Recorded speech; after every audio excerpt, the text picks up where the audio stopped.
Men of Reddit, what do you think is more painful than childbirth? I'm a burn survivor. In 1973 I was involved over 85% of total body surface, 15% of that total was third degree, meaning all layers of skin were burning. My shipmates put me out with a mattress cover. I spent the next 18 months in hospitals. After becoming stable, about 2 weeks, I underwent daily debridement of dead tissue.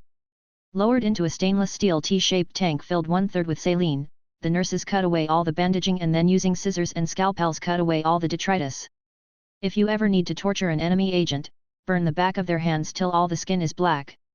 Rip off all that dead skin and wrap the tissue in gauze soaked in sterile saline, and wrap that in more cling bandage. Wait 24 hours. Dip the hand into salt water and remove all the bandage to the layer of gauze. Rip the gauze off. One finger at a time. I promise the agent will give you every truth he knows. I had a pressure ulcer that went down to the bone after a coma, required many debridements to cut out slough tissue. One time they didn't adequately numb the area before cutting. The world went white and I wished someone nearby would stop screaming. A second later I realized it was me. They have to push down on the mother's stomach after giving birth to get some of the excess blood out. Multiple times.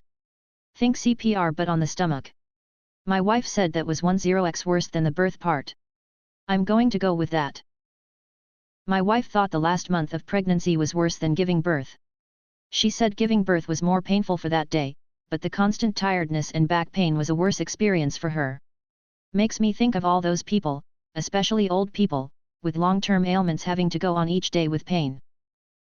According to several studies, being on fire, getting flayed alive, acute radiation poisoning, the level that you get from holding cobalt-62 long or what killed Daklian and Slowden after the Demon Core incidents.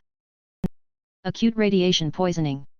Fun fact, it's impossible to administer painkillers effectively.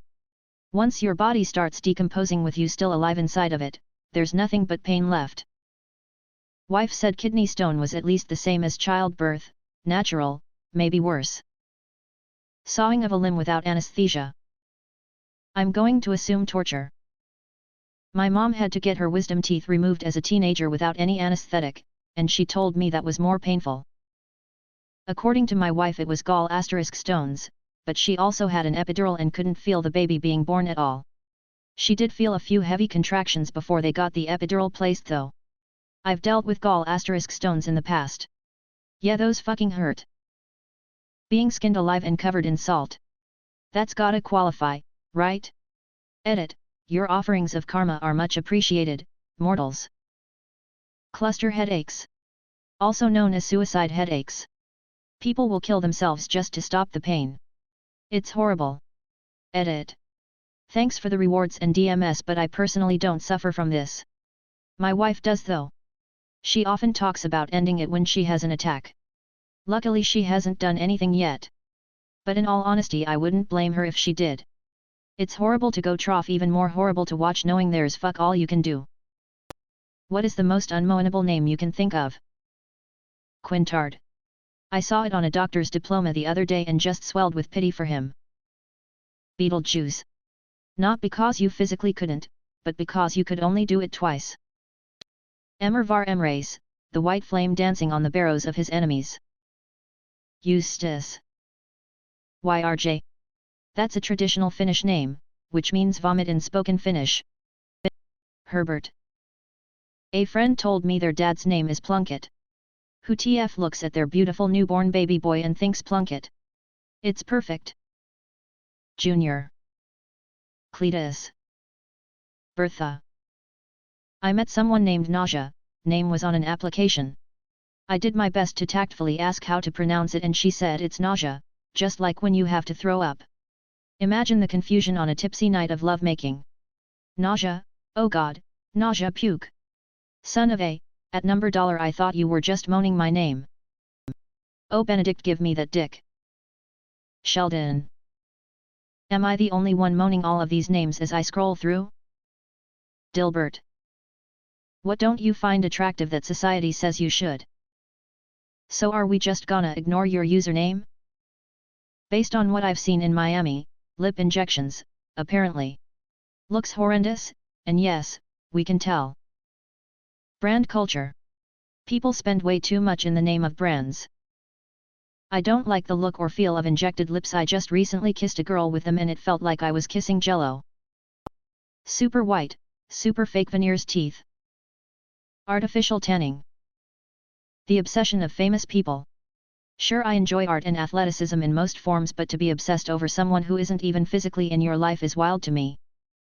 Fashion items with the designer logo this big all over it. Cringe. A cocky attitude. I'd rather a genuine person who's awkward any day. At least you know they're trying to communicate rather than show off. Lip and cheek fillers. Please stop making us think we need these things, especially really young people whose thin lips suit their face perfectly. Jawlines so sharp that they make their heads look like a Yassified Minecraft Steve. Filters on pics. They are getting so bad that they don't even look like they have real skin, more like mannequin skin. I'm a single guy in my 40s and looking for women in the same age range. I get turned off when I see a filtered pic of them. Like, you're older, don't hide it just to disappoint us later, have the confidence to show your true, non-digitally altered self. Fame. Fuck that noise. Eyelash extensions are getting terrifying. I've had them set off my fear of spiders. Being super tan with platinum hair. Edit, I will add, there are people that have naturally light hair and tan naturally.